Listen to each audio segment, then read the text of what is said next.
سوالات ہیں مفتی صاحب کچھ، ایک تو بہت تیزی سے میں چاہوں گا کہ آپ اس پر کچھ بات بھی کر لیں، اور پھر ہمارا سورہ دخان کی آیت 29، پس نہ رویا ان کی بربادی پر آسمان اور نہ زمین، اور نہ انہیں مزید مہلت دی گئی۔ جناب اللہ دیتا شاکر صاحب نے ایک تو کہا کہ سورہ محمد کا دوسرا نام کیا ہے؟ سورہ محمد کا دوسرا نام مفسرین نے سورہ قتال بیان کیا، سورہ قتال۔ اور جامعہ الازہر جو ہے اس کے لیے تمہارے یہاں جو لوکل بہت سے ادارے ہیں جن کی افیلیشن ہے، جن کے ذریعے وہ لوگ وہاں پہنچتے ہیں، اور اللہ دیتا شاکر صاحب بھی شاید اگر اس طرح کا کوئی ارادہ رکھتے ہوں تو وہ کسی ادارے کے ساتھ منسلک ہو کر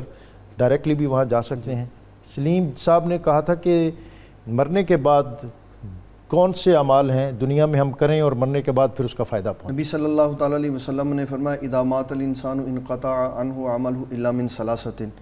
جب انسان مر جاتا ہے تو سارے اعمال منقطع ہو جاتے ہیں، الا من صدقۃ جاریۃ، صدقہ جاریہ، اس میں مختلف نوعیتیں ہیں،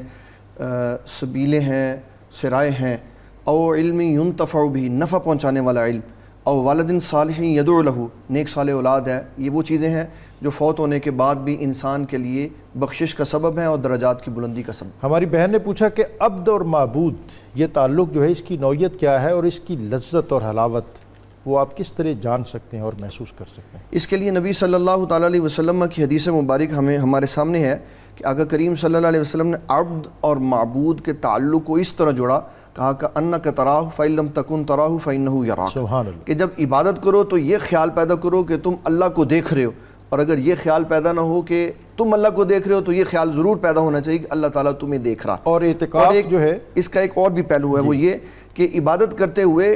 جس وقت یہ خیال آیا کہ میں رکوع لمبا یا سجدہ لمبا کروں اس بندے کو دکھانے کے لیے، تو فرمایا یہ شرک اصغر ہے۔ اللہ، عبد اور معبود کے درمیان تیسرا کوئی نہیں ہے۔ اور اعتکاف میں کسی اعتکاف میں بیٹھے ہیں، کوئی قریبی عزیز فوت ہو گیا ہے تو پھر رخصت بالکل نہیں جا سکتے، اس لیے کہ حضور صلی اللہ علیہ وسلم نے فرمایا مومن جب عام حالات میں کسی کی وفات پر دوسرے معاملات پہ جاتا ہے اور اعتکاف پہ نہیں جا سکتا تو اللہ تبارک و تعالیٰ بغیر جائے ہی اس کو جانے کا ثواب عطا فرماتا ہے۔